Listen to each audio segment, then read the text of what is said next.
আমরা আজকে আমাদের খুতবার যে বিষয়টা নির্ধারণ করেছি সেটি হচ্ছে সমাজ সংস্কারে ইসলামের তাওজিহাত বা নির্দেশনা। একটা সমাজ যেখানে আমরা অবস্থান করছি, অনেক মানুষ মিলে একটা সমাজ গড়ে ওঠে। আর মুসলিম সমাজের একটা মৌল ভিত্তি হচ্ছে পরিবার। শুধু একক ব্যক্তি দিয়েই একটা মুসলিম সমাজ গড়ে ওঠে না, বরং একাধিক ব্যক্তি মিলে একটা পরিবার, সাধারণত স্বামী এবং স্ত্রী মিলে পরিবারের ভিত্তি তৈরি হয় এবং এরপরে সন্তানাদির মধ্য দিয়ে একটা পরিবার পূর্ণতা পায় এবং এই মুসলিম পারিবারিক প্রথার মধ্য দিয়েই একটা সুন্দর ইসলামী সমাজ গড়ে ওঠে।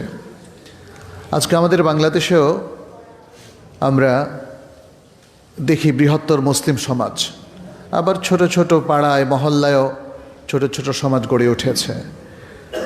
যেভাবেই আমরা এটাকে চিত্রিত করি না কেন, আজকে মুসলিম সমাজগুলো অনেক চ্যালেঞ্জের মুখোমুখি, ভয়ঙ্কর সব চ্যালেঞ্জের মুখোমুখি।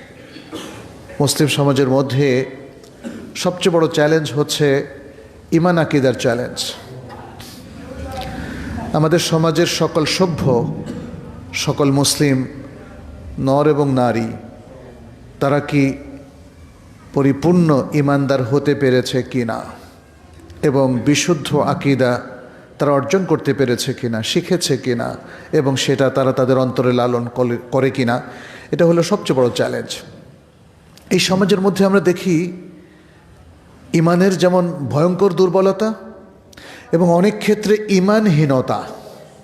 ঈমানহীনতা কি? ঈমানহীনতা হচ্ছে সে নিজেকে মুসলিম পরিচয় দেয় অথচ সে ঈমানকে লালন করে না, ঈমান তার অন্তরে নাই। আছে কি না এমন ব্যক্তি বলেন? আছে, প্রচুর আছে। আবার যাদের অন্তরে ঈমান আছে তাদের আরেকটা বড় চ্যালেঞ্জ হচ্ছে বিশুদ্ধ আকীদা, আল আকীদা সাহিহা তারা শিখে নিয়েছে কিনা। কারণ এটা তো শেখার ব্যাপার, তাই না? মায়ের পেট থেকে পড়ে সবাই হয়তো মুসলিম হতে পারে, কিন্তু আল্লাহ এবং তার রাসূল সাল্লাল্লাহু আলাইহি সাল্লাম সম্পর্কিত আকীদা, কোরআন এবং সুন্নাহর জ্ঞান অর্জন করতে হলে পড়তে হবে না, জানতে হবে। এবং এই জায়গায় যার যত দুর্বলতা, তার আকীদা বিশ্বাসের ক্ষেত্রেও তত দুর্বলতা তৈরি হয়। ফলে কি হয়েছে আমাদের সমাজে? আমরা দেখতে পাচ্ছি প্রচুর মানুষ ঈমানের দুর্বলতায় ভুগছে অথবা ঈমানহীনতায় ভুগছে, আর পাশাপাশি বাতিল আকীদায় সয়লাভ হয়ে যাচ্ছে কিনা বলেন? এটা সবচেয়ে বড় সয়লাভ, সবচেয়ে বড় প্রবলেম আমাদের এই সমাজের মধ্যে। এরপরে আর অনেক প্রবলেম আছে। আমাদের ইসলাম আমাদেরকে কি শেখায়? আমাদের ইসলাম আমাদেরকে যত ভালো ভালো কিছু আছে, সেটা ঈমান আকীদার ক্ষেত্রে হোক, ইবাদত কিংবা মুআমালাত আখলাক, প্রত্যেকটা ক্ষেত্রে সেটাই শেখায়। কিন্তু এই শেখানো প্রসেসটাকে যদি এই সমাজ অ্যাডপ্ট না করে, তাহলে তার যে অনিবার্য পরিণতি ঘটার কথা সেটাই ঘটছে। সমাজে দেখেন, এত ভালো ভালো কিছু ইসলাম আমাদেরকে শেখানোর পরেও দুর্নীতি কি করে ছেয়ে যায়, অন্যায়, জুলুম, রাহাজানি, হানাহানি, কাটাকাটি, ঘুষ, সুদ, চুরি, চামারি, তারপরে ডাকাতি, তারপরে আপনার মেয়েদের ইজ্জত সম্ভ্রমের কোনো নিরাপত্তা নাই, যে কোনো সময় তারা ধর্ষণের মুখোমুখি হয়, এবং আরও অনেক সামাজিক নিরাপত্তাহীনতা, সামাজিক অপসংস্কৃতি আজকে গোটা মুসলিম উম্মাহ বাংলাদেশে ফেস করছে। এমত অবস্থায় আমরা সংস্কারের কথা বলছি এবং ইসলাম কিভাবে এই যে এত রাহাজানি, অন্যায়, এত ভুল বিভ্রান্তি,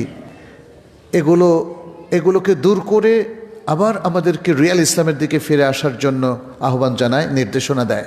মূলত সেটাই হচ্ছে আমাদের আজকের আলোচনার মূল ফোকাস। এক্ষেত্রে আমাদের অনেক ইমামরা একটা চমৎকার কথা বলে গেছেন, এটা মনে রাখতে হবে, এটা একটা মূলনীতি। কিন্তু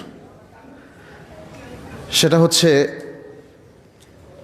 লা ইউসলিহা হাযিহিল উম্মাহ অথবা আখিরু হাযিহিল উম্মাহ লা ইউসলিহা আখির হাদিহিল উম্মাহ ইল্লা বিমা সলুহা বিহি আউয়ালুহা। এটাকে কেউ কেউ বলেছেন লা ইয়াসলুহা আখিরু হাদিহিল উম্মাহ, এভাবেও হতে পারে। অর্থাৎ এই উম্মার প্রথম শেষ প্রজন্ম ততক্ষণ পর্যন্ত বিশুদ্ধ হবে না, সংশোধিত হবে না, যতক্ষণ না তারা উম্মাতের প্রথম প্রজন্ম যা দিয়ে বিশুদ্ধ হয়েছে সেটাকে গ্রহণ করে।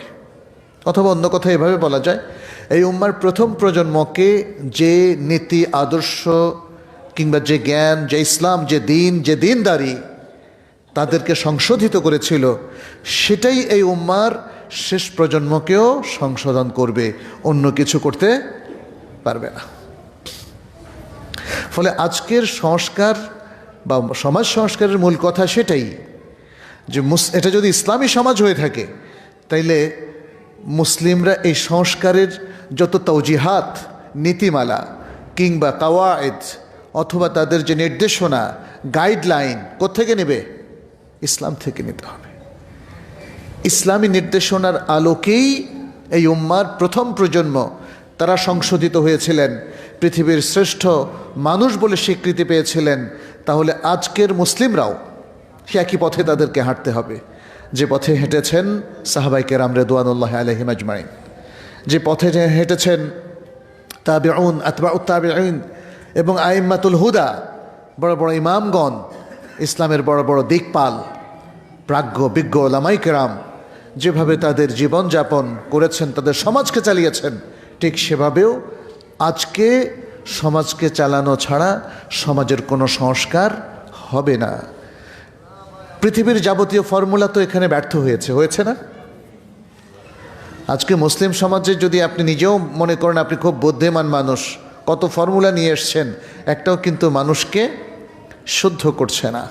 আর যদি আপনি পাশ্চাত্য ধারার আদর্শ নিয়ে আসেন, তাদের কৃষ্টি, কালচার, শিক্ষা, সংস্কৃতিকে এনে এখানে বসায় দেন, তাহলে কি মুসলিম সমাজ সংশোধিত হবে?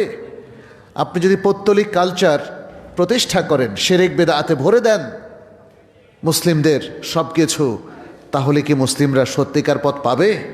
কখনোই পাবে না। তাহলে পথ আমাদের খুবই স্পষ্ট। আমাদের প্রথম প্রজন্ম যেই পথে চলেছেন, আমাদেরকে সে পথে চলতে হবে। আমাদের প্রথম প্রজন্ম যেভাবে সংশোধিত হয়েছিলেন, তাদের ইসলাহ যেভাবে হয়েছিল, রাসূল সাল্লাল্লাহু আলাইহি সাল্লাম তাদেরকে যেভাবে গড়ে তুলেছিলেন, আর এই প্রজন্ম, আজকের এই নতুন প্রজন্ম, আমরা তাদেরকে জেনজি বলি আর আলফাই বলি, এই প্রজন্মগুলোকেও সে একই পথেই হাঁটতে হবে। তাদেরকেও আলোকিত হবে কোরআন এবং আলোকিত হতে হবে কোরআন এবং সুন্নাহর আলোকে। এর বাইরে আর কোনো পথ নেই। অতএব এখানে পাশাপাশি নবী সাল্লাল্লাহু আলাইহি সাল্লামের সে অমোঘ বাণীও চলে আসে, যেখানে তিনি উম্মাকে উদ্দেশ্য করে বলেছেন, তারাকতু ফিকুম আমরাইন লান তাদিল্লু মা তামাসসাকতুম বিহিমা কিতাবাল্লাহি ওয়া সুন্নতি। কোথাও কোথাও শুধু কিতাবুল্লাহ আছে, আবার অনেক রিওয়ায়াতে সুন্নতি আছে। যেটাই থাকুক না কেন, এখানে কোরআন সুন্নাহ কি বোঝানো হয়েছে? কিতাবুল্লাহ এর সাথে কোরআন সুন্নাহ ইন্টিগ্রেটেড। যেহেতু রাসূল সাল্লাল্লাহু আলাইহি ওয়াসাল্লাম বলেন যে আল্লাহর কিতাবের বাইরেও তাকে তার সমপরিমাণ কিছু ওহী দেওয়া হয়েছে, এবং সেটাই হলো সুন্নাহ। তাহলে তিনি গোটা মুসলিম উম্মার সকল প্রজন্মকে এই বাণীটা পৌঁছে দিয়েছেন, বলেছেন তোমাদের মধ্যে দুটো জিনিস রেখে যাচ্ছি। একটি হলো আল্লাহর কিতাব, দ্য বুক অফ আল্লাহ, আল্লাহর কিতাব তথা জিবরিল আলাইহিস সালাম কর্তৃক নাজিলকৃত আল্লাহর কালাম,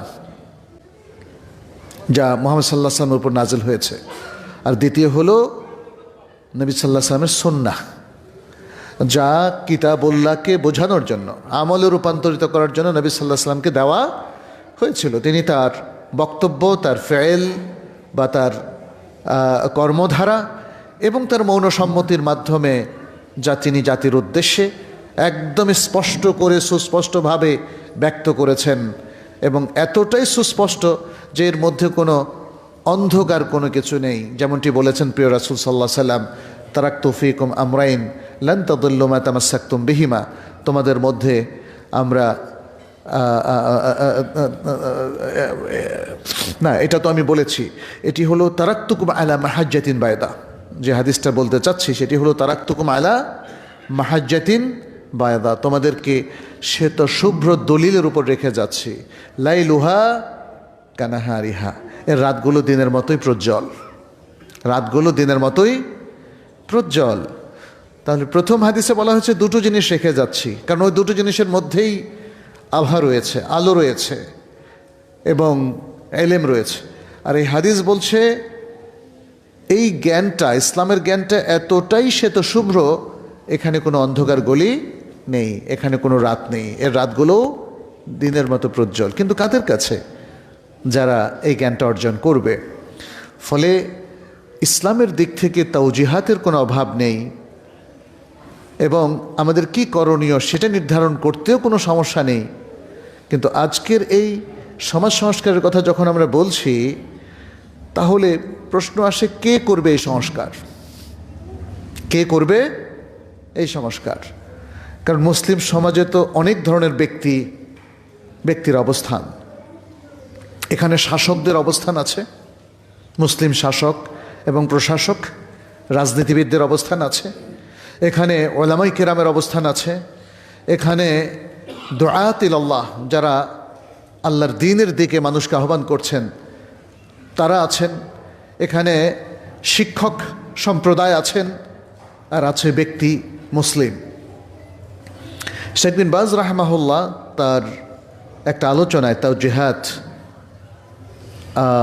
ইসলামিয়া লিইসলাহিল মুজতামা, সেখানেও তিনি এদিকে দৃষ্টি আকর্ষণ করেছেন।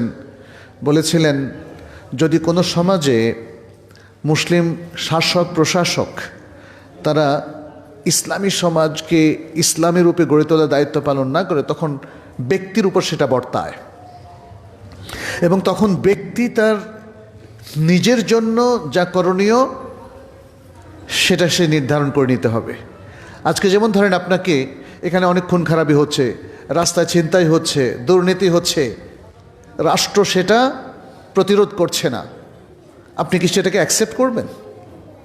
সমাজে যে অশ্লীলতাগুলো চলছে টিভিতে, প্রচার মাধ্যমে কিংবা ইন্টারনেটে, সেটা রাষ্ট্র ইচ্ছা করলে অনেকগুলো ব্লক করে দিতে পারে কি না? কিন্তু যদি না করে তাহলে আপনি কি ভাববেন যে যেহেতু এগুলো ওপেন তাহলে একটু দেখি, তাই না? তার মানে হচ্ছে ব্যক্তিকে এখানে দায়িত্ব নিতে হবে, ব্যক্তিকে দায়িত্ব নিতে হবে। কি দায়িত্ব? তিনি আমর বিল মারুফ নাহি আনিল মুনকার ব্যক্তিগত পর্যায়ে যতটুকু সম্ভব ততটুকু তিনি পালন করবেন। যেহেতু আল কোরআনে আল্লাহ সুবহানাহু ওয়া তাআলা বিভিন্ন জায়গায় সব টাইপের মানুষদের প্রতি তার নির্দেশনা আছে। একক ব্যক্তি, পরিবারগুলো কি করবে, দাঈল আল্লাহ যারা তাদের কি কাজ, ওলামায়ে কেরামের কি কাজ এবং প্রশাসকদের কি কাজ, সব কিছু ইসলামে খুব সুন্দর করে ইন্ডিকেট করা আছে। ফলে আমাদেরকে সেখান থেকেই নিতে হবে যে আমি কি কাজ করব। ইসলামের তো প্রথম দৃষ্টিভঙ্গি হচ্ছে নিজেকে আগে রক্ষা করা, তাই না? কো আনফুসাকুম ওয়া আহলিকুম নারা, নিজেকে বাঁচাও, আগে নিজেকে বাঁচাও, তারপর পরিবার পরিজনকে বাঁচাও জাহান্নাম থেকে। জাহান্নামের আগুন থেকে বাঁচানো মানেই তো এই সকল অপসংস্কৃতি, কুসংস্কৃতি এবং খারাপ সব কিছু থেকে নিজেকে রক্ষা করা। তাহলে আপনি আগে নিজেকে রক্ষা করবেন এবং এর পরের কাজ হচ্ছে আপনার পরিবার পরিজনকে রক্ষা করবেন।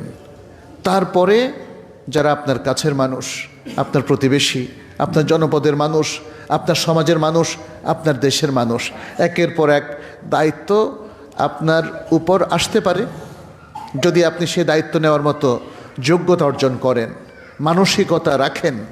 হ্যাঁ, অনেক সময় তো এরকম কিছু মাসালা তো আমরা দেখি, যখন আপনি ছাড়া এই সমাজকে সংশোধন করার আর কেউ না থাকে, তখন আপনার উপরে কিন্তু এটা ওয়াজিব হয়ে যাবে, এই দায়িত্বটা চলে আসবে।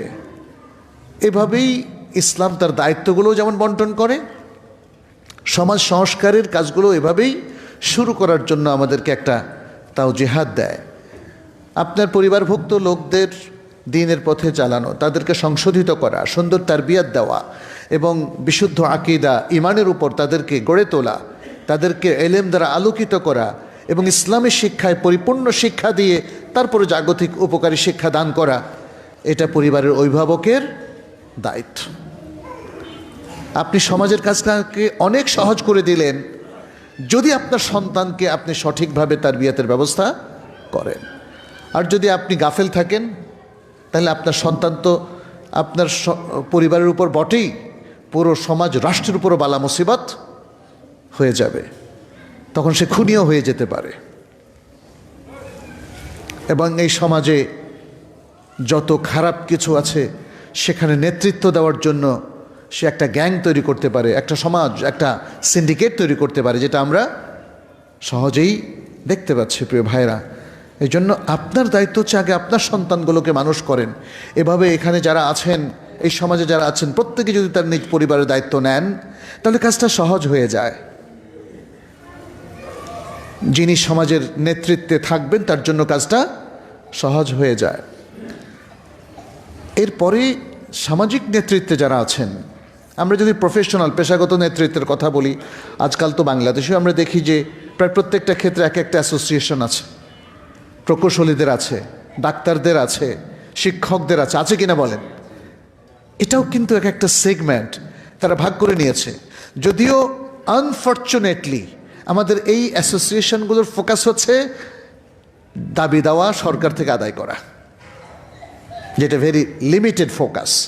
ফোকাসটা হওয়া উচিত ছিল সমাজ সংস্কার করা, এই সমাজটাকে সুন্দর করা। বরং তারা যে একটা পেশাজীবীদের ফোরাম করেছে, ওই ফোরামটা তাদের ইমান, আকিদা, আমল সব কিছু শুদ্ধ রেখে জাতি গঠনের কাজে সার্ভিস দেওয়া, এইটা হওয়া উচিত ছিল প্রথম ফোকাস।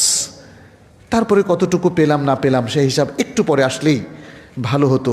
কিন্তু এখন দেখা যাচ্ছে যে সব ফোরামের মূল ফোকাস হচ্ছে অর্জন, আর এই অর্জনের জন্য তারা ভাঙচুর করতেও কোনো দ্বিধা করে না।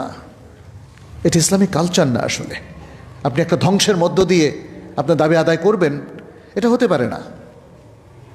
ইসলাম সব কিছুকে কনস্ট্রাকটিভলি উপস্থাপন করতে বলে। অতএব আপনি আপনার যে কোনো জিনিস সুন্দরভাবেই করবেন, দাবি দেওয়াও সুন্দরভাবে আদায় হবে। এটাই হওয়া উচিত ছিল আমাদের কালচার। যখন কালচারটা হয়ে গেল ধ্বংস করা ছাড়া কিছু হচ্ছে না, তখন সবাই কিন্তু ওই একই প্রক্রিয়া ফলো করছে, ভাবছে আমার দাবি দেওয়া আমি কিছু ধ্বংস না করলে, রাস্তায় মানুষের ক্ষতি না করলে, রোড ব্লক না করলে, তাহলে কিন্তু আমার দাবি দেওয়া অর্জিত হবে না। কালকেও আমি নোয়াখালী যাচ্ছিলাম, হঠাৎ দেখি যে চিটাং রোডে বিশাল ব্লক। মানে সেখানেও একদল পেশাজীবী মানুষ, গার্মেন্টসের লোকজন বেশ 2-3 ঘন্টা সম্ভবত তারা লং টাইম ধরে ব্লক করে রেখেছে। এই যে জনগণকে জিম্মি করা, সাধারণ মুসলিম ভাই বোনদেরকে জিম্মি করে দাবি দেওয়া আদায় করা, এটা এখানকার কালচার হয়ে গেছে। এটা সংশোধন হওয়া উচিত কিনা বলেন? অবশ্যই উচিত। তাহলে আসলে আমাদের যে প্রপার এডুকেশনটা, যেটা বারবার বলছি, সেটা নাই।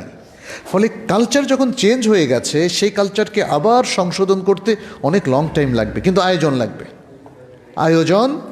লাগবে। কিন্তু এখানে তো কোনো আয়োজন নাই। কে কাকে সংশোধন করবে, তাই না? আমি শুরুতে এই জন্য বলেছিলাম যে সংশোধনকারী কে, সংস্কারক কে, কে কাকে সংস্কার করবেন, কোন আইন সংস্কার করবেন, কোন কালচার সংস্কার করবেন, তাই না? এগুলো কিন্তু কারোই কিছু জানা নাই। আমাদের শিক্ষা প্রতিষ্ঠানগুলো সব রেগুলার সার্ভিস, মসজিদগুলোতে রেগুলার ইবাদত, এর বাইরে কিন্তু কেউ কিছুই চিন্তা ভাবনা করতে পারছে না। এই যে সমাজের মধ্যে এত মাদক, তাই না? আমাদের শিশুদের হাতেও চলে আসছে মাদক। আপনি অনেক স্কুলের বাচ্চাদের যে খোঁজ খবর নিয়ে দেখেন, ক্লাস 5, 7, 8, মাদকের চাইতে আরও ভয়াবহ আরেকটা জিনিস পর্ন, সেটাও চলে আসছে শিশুদের হাতে। আসছে কিনা বলেন? তাহলে এই শিশুদেরকে আপনি ভালো মানুষ রূপে গড়ে তুলবেন কি করে? এই খুতবা একটা দিলেই সবাই ভালো হয়ে যাবে নাকি? ইয়া সালাম। আমাদের অবস্থা থেকে মনে হচ্ছে মসজিদের একটা খুতবা শুনে সবাই ভালো হয়ে যাবে, এরপর আর কোনো কাজ লাগবে না। সমাজ সংস্কারের জন্য আসলে অনেক কাজ করতে হবে। এটা বোঝার জন্য খুব বেশি দূরে যেতে হবে না। স্বয়ং রাসূল সাল্লাল্লাহু আলাইহি ওয়াসাল্লামের সিরাতটা পড়েন, ব্যাস, আর কিছু লাগবে না। সিরাতুর রাসূল সাল্লাল্লাহু আলাইহি ওয়াসাল্লাম কীভাবে তিনি আরব সমাজকে সংশোধন করতেন, কীভাবে তিনি আরব সমাজকে সংশোধন করেছিলেন। এবং শুধু তিনি নন, তার আগে অন্যান্য নবী, আম্বিয়া, রসুল তারা এসেছিলেন না, আলাইহিমুসসালাতু ওয়াসসালাম, তারা এসেছিলেন। তারাও তাদের জাতিকে দিশা দিয়েছিলেন, সংশোধন করেছিলেন, আল্লাহর বাণী তাদের কাছে প্রচার করেছিলেন। কিভাবে, সেটা একটু দেখার বিষয় আমাদের আছে।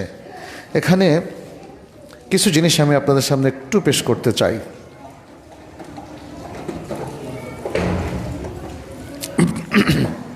যেমন নবী সাল্লাল্লাহু আলাইহি সাল্লামের কথাই যদি আমরা ধরি, আল্লাহ সুবহানাহু ওয়া তাআলা তাকে নবী রাসূল হিসাবে প্রেরণ করেছেন শুধু ধর্মীয় ব্যক্তিত্ব হিসাবে কাজ করার জন্য না।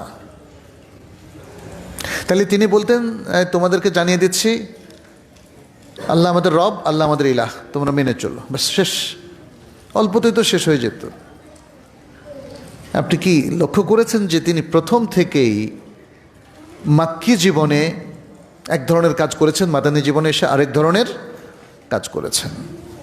আজকের আমাদের সমাজেও কিন্তু দুটো সিচুয়েশন আছে। যখন মানুষের অধিকার লিমিটেড থাকে, নানা সীমাবদ্ধতার কারণে, বিধিনিষেধের কারণে বা শাসক গোষ্ঠীর অসহযোগিতার কারণে মুসলিমরা যখন কিছু করতে পারে না, তখন সেই লিমিটেড ক্যাপাসিটি নিয়েই তাকে কিন্তু কিছু কাজ করতে হবে। সেটার একটা এক্সাম্পল পাই আমরা মক্কায়। মক্কায় তো দেখেন একটা শহর ছিল যেখানে সব ধরনের খারাপ জিনিস ছিল, ছিল কিনা বলেন?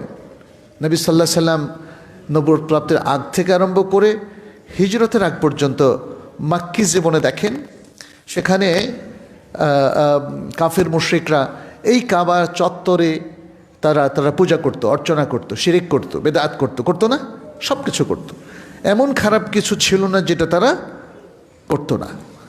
নবী সাল্লাল্লাহু আলাইহি সাল্লাম এবং তার সাহাবায়ে কেরামের সবচেয়ে বড় কৃতিত্ব ছিল এই খারাপ পরিবেশ, খারাপ রাষ্ট্রের মধ্যেও তারা নিজেদেরকে পরিষ্কার পরিচ্ছন্ন রেখেছিলেন,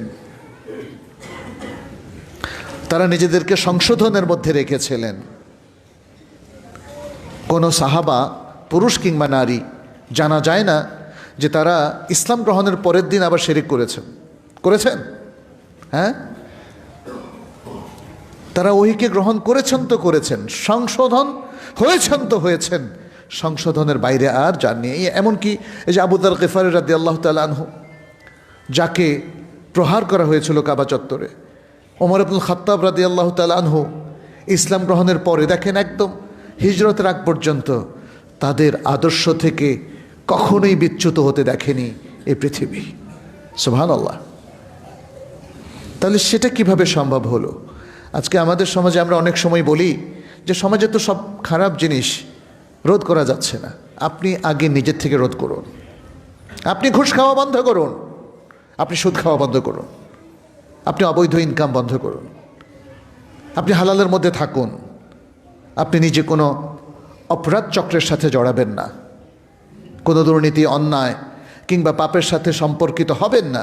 এটা আপনি নিজেকে দিয়ে শুরু করুন, তাই না? প্রত্যেক ব্যক্তি তার নিজেকে দিয়ে এটা শুরু করতে হবে। এবং এটার এক্সাম্পল আমি যেটা বললাম মাক্কি জীবনে আমরা পাই। স্বয়ং নবী সাল্লাল্লাহু আলাইহি সাল্লাম নবুয়তের আগ থেকেই তো পরিচ্ছন্ন জীবনযাপন করতেন, পবিত্র জীবনযাপন করতেন। কোনো সন্দেহ নেই এটা আল্লাহ সুবহানাহু ওয়া তাআলার পক্ষ থেকে একটা মার্সি ছিল। কারণ আল্লাহ সুবহানাহু ওয়া তাআলা যাকে নবুয়তের মহান দায়িত্বের জন্য চয়ন করবেন, তাহলে তো তার তো একটা স্বচ্ছ ইমেজ লাগবে, তাই না? ফলে নবী সাল্লাল্লাহু আলাইহি সাল্লামের ইসমত তিনি পেয়েছিলেন, আর সকল নবীরা যেমন পেয়ে থাকে। ইসমত হচ্ছে একটা প্রোটেকশন ফ্রম আল্লাহ, আল্লাহর পক্ষ থেকে একটা রক্ষা কবচ, যে আল্লাহর সকল নবী রাসূল তারা যেন একটা সুন্দর পবিত্র জীবনের অধিকারী হন। আল্লাহই তাদেরকে এই ইসমতটা, এই প্রোটেকশনটা দিয়ে থাকেন। নবীদের প্রোটেকশন আমাদের জন্য প্রযোজ্য না হলেও মোমেনদের জন্য আরেকটা কমন প্রোটেকশন কিন্তু আল্লাহর পক্ষ থেকে আসে। যদি মোমেন ইমানের মধ্যে থাকে, যদি মোমেন ইলম অর্জন করে, যদি মোমেন বিশুদ্ধ আকীদার উপরে থাকে এবং আল্লাহর সত্যিকার ইবাদত গুজার বান্দা হয়ে যায়, দিনদারির সাথে সে যদি দিন গুজরান করতে পারে, তাহলে এটাও একটা বিশাল প্রোটেকশন হয়ে যায়। আমরা তো এভাবেই দেখছি নবী সাল্লাল্লাহু আলাইহি সাল্লামের পরেও সাহাবায়ে কেরামের প্রজন্মের মধ্যে এত বড় বড় মানব, এত চরিত্রবান, জ্ঞানবান, আলোকিত মানুষ কি করে তৈরি হয় বলেন তো? ঠিক এই প্রোটেকশনের কারণে। আপনি যদি আল্লাহর পথে চলেন, আল্লাহ আপনাকে প্রোটেকশন দেবেন। আপনি যদি আল্লাহর পথ খুঁজে নিতে চান, আল্লাহ আপনাকে সে পথের খোঁজ দিয়ে দিবেন। আল্লাযীনা জাহাদু ফীনা লানাহদিয়ান্নাহুম সুবুলানা।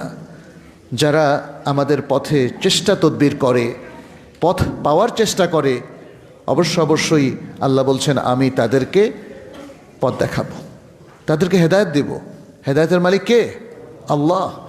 আল্লাহ সবাইকে হেদায়েত দিবেন না, যারা হেদায়েতের জন্য সংগ্রাম করে, সত্য পথ পেতে চায়, তাদেরকে আল্লাহ তাআলা এই পথ দেবেন। নবী সাল্লাল্লাহু আলাইহি ওয়াসাল্লাম বলছেন, কুল ইয়া আইয়ুহান নাসু ইন্নী রাসূলুল্লাহি ইলাইকুম জামিআ আল্লাযী লাহু মুলকুস সামাওয়াতি ওয়াল আরদ লা ইলাহা ইল্লা হু ইউহয়ী ওয়া ইউমীত ফাআমিনু বিল্লাহি ওয়া রাসূলিহিন নাবিয়্যিল উম্মী আল্লাযী ইউমিনু বিল্লাহি ওয়া কালিমাতিহি ওয়াত্তাবিউহু লাআল্লাকুম তাহতাদুন। বলছেন, হে মানুষেরা, আল্লাহ বলছেন নবী সাল্লাল্লাহু আলাইহি ওয়াসাল্লামকে, তুমি বলে দাও, হে মানুষেরা, আমি তোমাদের কাছে আল্লাহর রাসূল, তোমাদের সবার কাছে, যার জন্য রয়েছে আসমানসমূহ এবং জমিনের নিয়ন্ত্রণ ও রাজত্ব।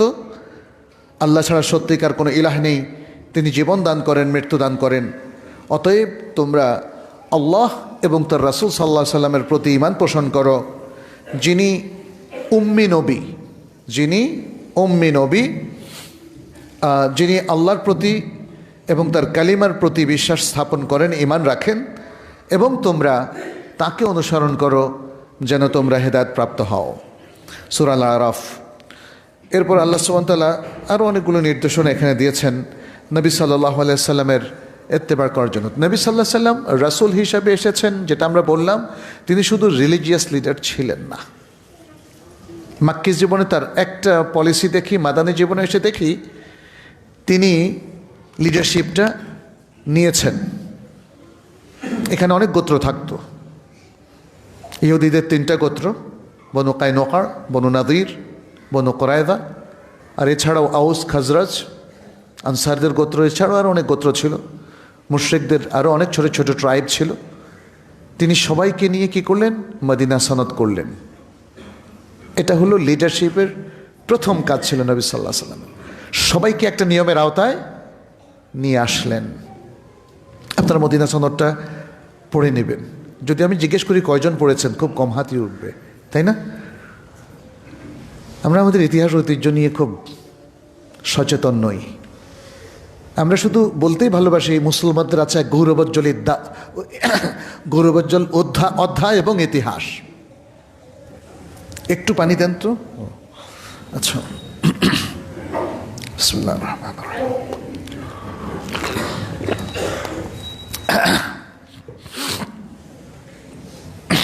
কিন্তু সে অধ্যায়টা কি, সে ইতিহাসটা কি, এটা জানার আর কোনো গরজ নাই। ফলে আজকাল যে প্রজন্ম তৈরি হয়েছে, এদের অনেকের মধ্যে ভালো অনেক কিছু দেখার পরেও আমরা দেখি যে না, তারা ইসলামের অনেক কিছু যেহেতু জানে না, ফলে ইসলামের মূল ঝলক তাদের মধ্যে দেখা যায় না। এবং আনফর্চুনেটলি আমাদের বাংলাদেশেও আমাদের রাজনীতির মূল ধারাগুলোর মধ্যেও আমরা দেখতে পাচ্ছি, যারা দীর্ঘদিন ধরে দেশের লিডারশিপ দিয়ে আসছে, তারা ইসলামটাকে কিন্তু ওন করে না, কোরআন সুন্নাহকে তারা নিজের মনে করে না, যে কারণে এর পক্ষেও কথা আমরা শুনতে পাই খুবই কম। যাই হোক, এখানে আমরা আরও যেটা দেখি যে আল্লাহ সুবহানাহু ওয়া তাআলা তিনি আমাদেরকে তাম্বি করে দিয়েছেন। সমাজ সংস্কারের কিন্তু উপাদানগুলো আমরা পেয়ে যাই আমাদের পঠিত সূরাগুলোর মধ্যেও। সূরাতুল আসর তার মধ্যে অন্যতম। বলে দিয়েছেন মানুষ সবাই ক্ষতির মধ্যে থাকবে, সমাজটা ভুলের মধ্যে থাকবে, আকণ্ঠ নিমজ্জিত থাকবে দুর্নীতি কিংবা অন্যান্য সব কিছুর মধ্যে। তবে 4 প্রকার বৈশিষ্ট্য অর্জন করলে সমাজ সংশোধিত হতে পারে। একটা হলো কি? ইল্লাল্লাযিনা আমানু। আরেকটা হলো ওয়া আমিলুস সালিহাত, আমালে সালেহ, সব কাজগুলোকে আমালে সালেহ পরিণত করবেন। খুব চমৎকার একটা ফর্মুলা ইসলাম দিয়েছে। ওয়া আমিলুস সালেহ মানে হচ্ছে আপনি অফিসে গেলে খারাপ কাজ করবেন, ঘুষ খাবেন, আর মাঝে মাঝে মসজিদে এসে নামাজ পড়বেন, হয়ে যাবে। এটা কি আমলে সালেহ? ইসলামে এটা আমলে সালেহের রূপকল্প নয়।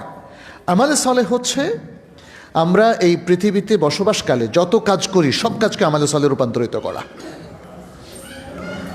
এই জন্য আল্লাহ তাআলা কমনলি আমলে সালেহের কথা বলছেন।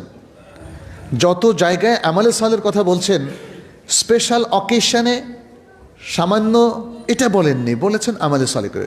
ইল্লাযীনা আমানু ওয়া আমিলুস সালিহাত ওয়া তাওয়াসাউ বিল হক ওয়া তাওয়াসাউ বিস সবর। যারা হকের দিকে মানুষকে আহ্বান করে, হকটা খুব জরুরি, কারণ বাতিলটা হচ্ছে আমাদের সকল মুসিবতের মূল। বাতিলটা হচ্ছে মুসিবতের মূল, এটা মনে রাখবেন, একদম মাথায় বসায় রাখবেন। না হক অন্যায় যা কিছু আছে ঘটছে, এটা যে কোনো জাতি, যে কোনো জনপদের মানুষ, এমনকি যে কোনো ব্যক্তির বিপর্যয়ের মূল কারণ হচ্ছে অন্যায়। আমাদের জন্য প্রয়োজন হলো ন্যায়ের পথে থাকা। ন্যায়ের পথে আমরা থাকতে পারি না, থাক নিচে রেখে দাও পরে। ন্যায়ের পথে আমরা থাকতে পারি না কারণ শয়তান তো আছেই, ন্যায়ের চর্চাটা নাই। ন্যায়টা কিন্তু জ্ঞানভিত্তিক, মনে রাখবেন, ন্যায়টা হলো জ্ঞানভিত্তিক। ন্যায়টা জানতে হবে। আপনার মনে যা চায় সেটা করলে দেখবেন যে অধিকাংশ হবে অন্যায়। আর যদি ন্যায়টা নিশ্চিত করতে চান তাহলে এলেম লাগবে। এই জায়গায় ন্যায়টা কি? একটা অঙ্ক দেখবেন যে 10 রকমে করলে একটা হবে শুদ্ধ আর বাকি 9টা হবে অশুদ্ধ। আর যদি 1000 রকম করেন তাহলে দেখা যাবে যে এখানেও সবগুলোই হবে অশুদ্ধ। একটা পদ্ধতি বা কখনো কখনো 2-3টা পদ্ধতি শুদ্ধ হতে পারে, বাকি সবগুলোই হলো অশুদ্ধ। তাহলে শুদ্ধটা যদি আপনি জানেন তাহলে বাকিগুলো চিহ্নিত করা আর কোনো কঠিন হবে না। যে কোনো মাসালায় হক হচ্ছে একটা।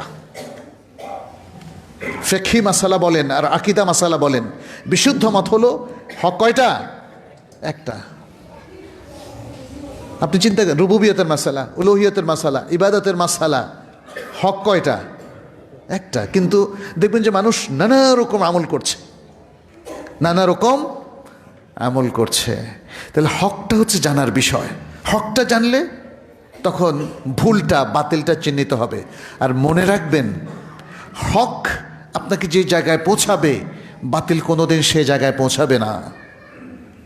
ফলে হক আর বাতিলের এই যে দ্বন্দ্ব, এই দ্বন্দ্বের মধ্যে আপনাকে হকের পক্ষে থাকতে হবে, হকের পক্ষে একে অপরকে বলতে হবে। চতুর্থ হচ্ছে যে সবর করা। সবর, কারণ আমরা যে কোনো কিছুতে ফল লাভের জন্য অস্থির হয়ে যাই, খুব দ্রুত অস্থির হয়ে যাই। একটা কিছুর ফলাফল আজকেই লাভ করতে হবে। আমরা ভুলে যাই যে আল্লাহর সুন্নাহ এটা অ্যালাউ করে না। একদিনে সব অ্যান্টিবায়োটিক খেয়ে সুস্থ হতে পারে মানুষ? বলেন তো, একদিনে কি ট্রিটমেন্ট নিয়ে সুস্থ হয়ে যেতে পারে? Very rare. আল্লাহর সুন্নাহ বা সিস্টেম হচ্ছে ইট টেকস টাইম। এর জন্য প্রয়োজন একটু সময়, একটু ধৈর্য, একটু আল্লাহর উপর তাওয়াক্কুল, নির্ভরতা, মনোবল, উইল পাওয়ার, অনেক কিছু প্রয়োজন। কিন্তু সেই তারবিয়াতটা কোথায়? তাহলে এই যে 4টা গুণ, এই গুণগুলো আমরা কোত্থেকে অর্জন করব?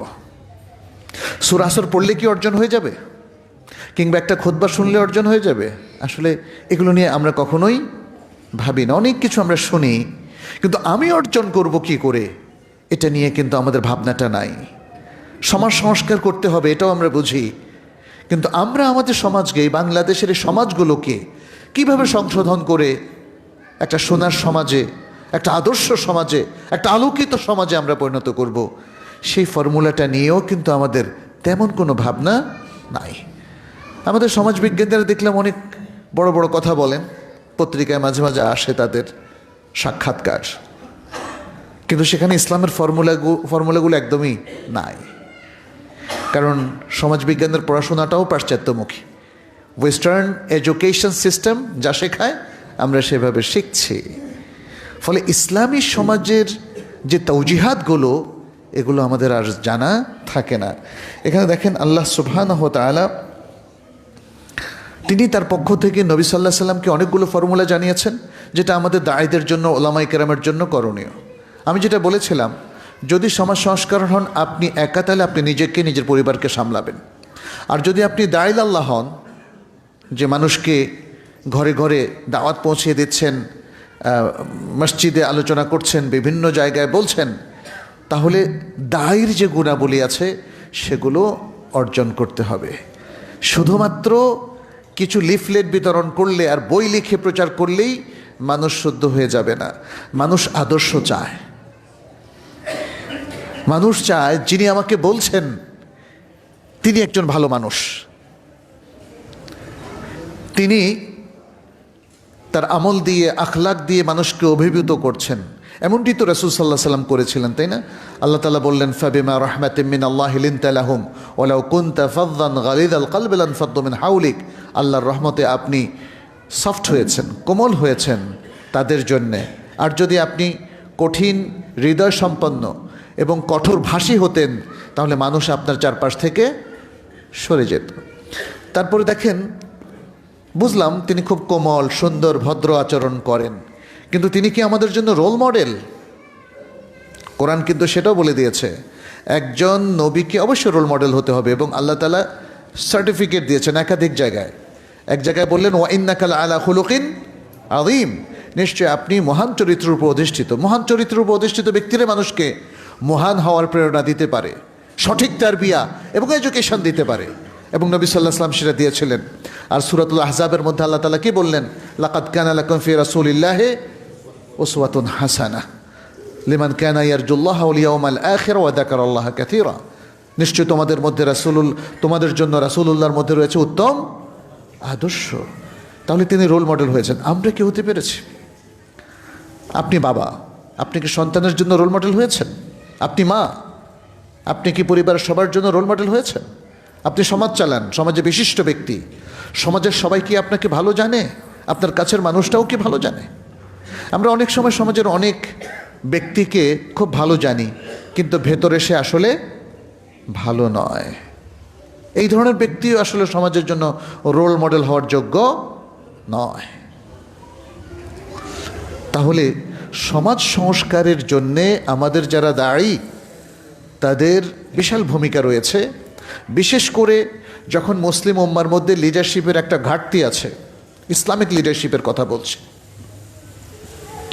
বিশ্বব্যাপী আমরা মুসলিমদের যে নেতৃত্ব আমরা আশা করছি সেটা কিন্তু পাচ্ছি না। তাহলে কি আমরা সবাই বসে থাকব ম্রিয়মাণ হয়ে, আশাহত হয়ে? না, আমরা আমাদের কাজ করে যাব। আমরা আমাদের নিজেদেরকে ঈমান ইসলামের উপরে বলিষ্ঠভাবে প্রতিষ্ঠিত করব। আমাদের প্রজন্মকে, বিশেষ করে যারা আমার সন্তান কিংবা আমার কাছে যারা পড়াশোনা করে, তাদের প্রতি আমার দায়িত্ব পালন করতে হবে। আমাদের যারা শিক্ষক আছেন তারাও কিন্তু দাঈল আল্লাহর ভূমিকা পালন করতে পারেন, শিক্ষক।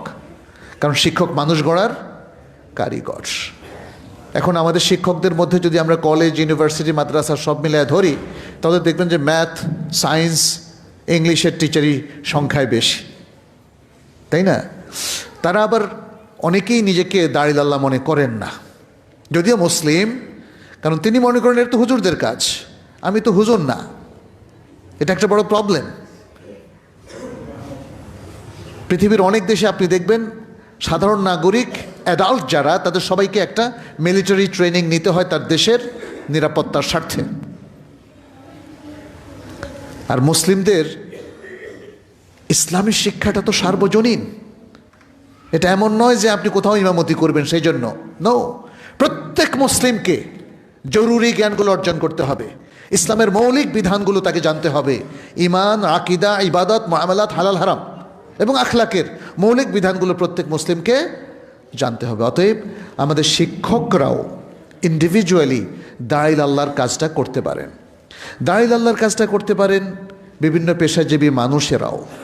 একজন ডাক্তারও পারেন। আমাদের একজন ভাই, তিনি বিদেশে চিকিৎসা নিতে গেলেন। প্রথমত বিদেশের চিকিৎসকরা মোর প্রফেশনাল, অর্থাৎ তারা রোগীকে যত দূর সময় দেওয়া দরকার দেন। অনেক সময় আধা ঘন্টা দেন, ৪৫ মিনিট দেন, ১ ঘন্টাও দেওয়ার কথা আমরা শুনেছি। তো সেটা বলা আমার উদ্দেশ্য নয়। আমাকে আমাদের এই ভাই জানালেন যে তিনি পিএইচডি করে একজন মানুষ, তাকে ওই ডাক্তার কিছু দিন নিয়ে প্রশ্ন করলেন রিলিজিয়ান নিয়ে, এবং তাকে একটা বাইবেল উপহার দিলেন বিদেশে, বাংলায় লেখা বাইবেল। সুবহানাল্লাহ। আমাদের মুসলিম ডাক্তাররা কোথায়? পেশাজীবীরা কোথায়? কোন জিনিস আপনাদেরকে বাধা দিচ্ছে আল্লাহর বাণী প্রচার করতে, মানুষের কাছে তুলে ধরতে? আজকে আমাদের সবচেয়ে বড় ঘাটতি হচ্ছে দিনদারির ঘাটতি। কারণ দিন যদি জানা না থাকে, দিনদারি আসবে কোত্থেকে বলেন? সমাজ সংস্কারের এটাই হচ্ছে মূল কথা। মুসলিম যেদিন দিনদার হবে, সেদিন তার সমাজ সংশোধিত হবে। আর মুসলিমরা যদি দিনদারি অর্জন করতে ব্যর্থ হয়, তাহলে শত চেষ্টা করলেও এই সমাজ অধপতন থেকে, বদাখলাকি থেকে এবং খারাপ কিছু থেকে সংশোধিত হবে না। আমি আমাদের ওলামায়ে কেরামকেও বলবো, তারাই তো দাঈল আল্লাহর কাজ সবচেয়ে বেশি সব যুগে করেছেন, এখনও করছেন। সমাজ সংস্কারের প্রতি মনোযোগ দিতে হবে। সমাজে মুসলিমদের বৃহত্তর ঐক্য আজকে বড়ই প্রয়োজন। তা না হলে যেই সাহসী কথা বলবে তাকে গুলি খেতে হবে, মারা যেতে হবে। আমরা ইতিমধ্যে বাংলাদেশের নাড়া দেওয়া যে ঘটনাটি ঘটেছে, তার জন্য আমরা ওসমান হাদিকে গুলি করার জন্য আমরা নিন্দা জ্ঞাপন করছি। বাংলাদেশের একজন সুনাগরিক, তিনি এই দেশের স্বার্থের পক্ষে, ইসলামের পক্ষে কথা বলতেন, ফলে তাকে আক্রমণের শিকার হতে হলো। আমি আশা করব যে আমাদের প্রত্যেকেই ইসলামের পক্ষে কথা বলবেন। তিনি এবং আরও যারা অন্যায়ভাবে এভাবে হত্যাকাণ্ডের শিকার হয়ে মারা গিয়েছেন, আমরা আল্লাহর কাছে দোয়া করব আল্লাহ যেন তাদের শাহাদাত কবুল করেন, তাদের এই মৃত্যুটাকে আল্লাহ যেন তাদের শাহাদাতের আমল নামায় লিখে দেন। আল্লাহুম্মা আমিন ইয়া রাব্বাল আলামিন। সাথে সাথে বলবো যে আসলে অকুতু ভয়ে আমরা সকলে আসুন দ্বীনের পক্ষে কাজ করি, আমাদের ভয়েসটাকে রেজ করি, আমরা সত্যের পক্ষে থাকি এবং আমলে সালেহ করি। গোটা জীবনের সব কাজ যদি আমরা সবাই মিলে আমলে সালেহ করতে পারি, তাহলে কিন্তু আর আমলে তালেহ বা গায়রু সালেহ, যেটা খারাপ কাজ, কমে যাবে। যদিও এটা একটা ফর্মুলা, এই ফর্মুলা আমরা এই জন্য দিচ্ছি না যে আপনি শুধু বসে বসে আমলে সালেহ করেন। নো, ইসলামে কোনো বৈরাগ্যবাদ নাই, একা একা জীবনযাপন করার নীতিও ইসলামে নাই। ইসলামে একটা সামাজিক জীবনের একটা চমৎকার সিস্টেম আছে, সোশ্যাল লাইফের বা ইসলামের সোশ্যাল স্ট্রাকচার আছে, ফ্যামিলি লাইফের একটা স্ট্রাকচার আছে, ইসলামের রাষ্ট্রীয় একটা স্ট্রাকচারও আছে। কিন্তু সেগুলো নিতে হবে কোরআন এবং সুন্নাহ থেকে। আমি আশা করব যে আসুন, যার যেখানে যা করণীয় আছে সেটা করুন, সমাজকে নিয়ে ভাবুন, নিজের জীবন, নিজের লাইফস্টাইল, নিজের পরিবার, সন্তানদের তারবিয়া, এডুকেশন, দেশের শিক্ষা, সংস্কৃতি এবং দেশের সব কিছুকে সংশোধন করে কি করে ভালো মানুষে, ভালো সমাজে রূপান্তরণ করা যায়, এটা নিয়ে আমাদের প্রত্যেকের ইন্ডিভিজুয়াল রিসার্চও করা দরকার, চিন্তা ভাবনা করে নিজ নিজ করণীয় নির্ধারণ করা দরকার। আর মনে রাখবেন, এসব কিছুর ক্ষেত্রে আমাদের রোল মডেল হলেন কে?